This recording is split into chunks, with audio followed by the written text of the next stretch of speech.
शूर्पणखा की चिपड़ी चुपड़ी बात सुन के लक्ष्मण को क्रोध आ गया। उन्होंने उनकी तलवार से शूर्पणखा के कान न काटिए और फिर शूर्पणखा अपने राक्षस रूप में आके वो वापस रो के लंका के राजा रावण के पास गई और बोलने लगी, मैया वो कुटिया में दो भाई राम और लक्ष्मण रहते हैं, उसी में से एक ने मेरे कान और नाक काटे। फिर वो एक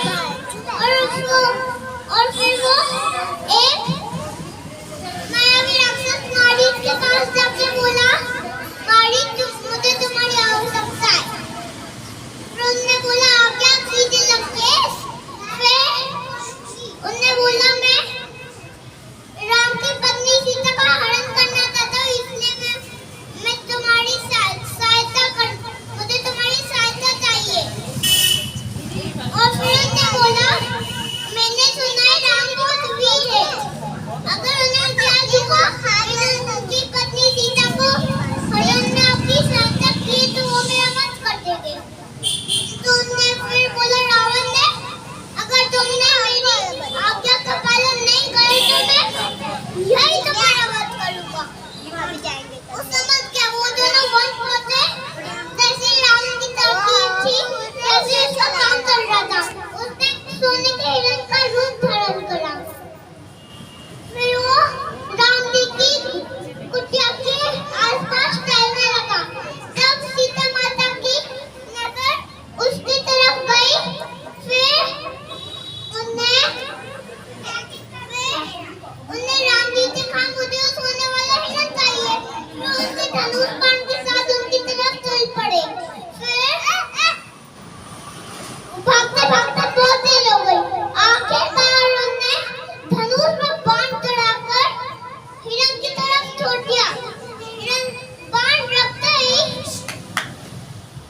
मारीच अपने असली रूप में आ गया और आवाज बदलकर राम जी की आवाज में चीखने लगा। और फिर है ना, लक्ष्मण ने धनुष पर बाण चढ़ाकर कुटिया के आगे बाण से लक्ष्मण रेखा बनाई और उन्होंने बोला, माता जो भी हो इस लक्ष्मण रेखा से बाण मत आना। फिर रावण ने एक तपस्वी का रूप धारण करा और वो सीता माता की कुटिया के पास पहुंचा। उनको भिक्षा चाहिए थी। उन्होंने फिर बोला,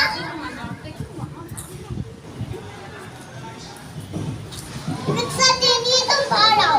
मैं तपस्वी बिना विश्वास धारण करे ही तुम्हारे द्वार से लौट जाएगा। सीता माता किसको तपस्वी को खाना नहीं दान दे सकती थी। तो वो लक्ष्मण रेखा से बाहर आई और उन्हें भिक्षा देते ही रावण ने उनका हाथ पकड़ लिया और लंका ले गए उनको। तब राम और लक्ष्मण को उनका हरण का पता चला। तब उन्हें खोज आरंभ कर दी। खोज करते करते उनकी मित्रता हनुमान, सुग्रीव, जाम्बवन जैसे महान योद्धा से हुई। तब उन्हें ज्ञात हुआ रावण ने उनको है ना वो क्या हरण कर लिया है। तो उन्हें लंका पर चढ़ाई कर दी। पहले राम जी ने कुंभकर्ण को मारा, फिर है ना लक्ष्मण ने मेघनाद का भी वध कर दिया और अंत में रावण और राम का युद्ध आरंभ हुआ। रावण बहुत मायावी था, उसकी मायावी शक्ति से युद्ध कर रहा था और फिर राम जी ने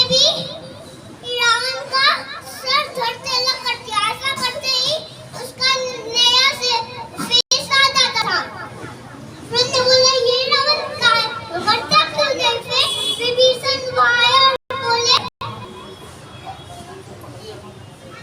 प्रभु आप रावण की नाभि पर वार करिए, तभी रावण का वध होएगा। राम समझ गए। फिर उसने धनुष में बाण चढ़ाकर रावण की तरफ छोड़ दिया। बाण रावण की नाभि पर जा लगा और रावण कराते हुए जमीन पर गिर गया। ऐसे ही राम जी ने रावण का वध करा और सीता माता को लेके आए। फिर वो उनके पुष्पक विमान पे सवार होके सीता माता और लक्ष्मण जी को लेके आए। जब वो पहुंचे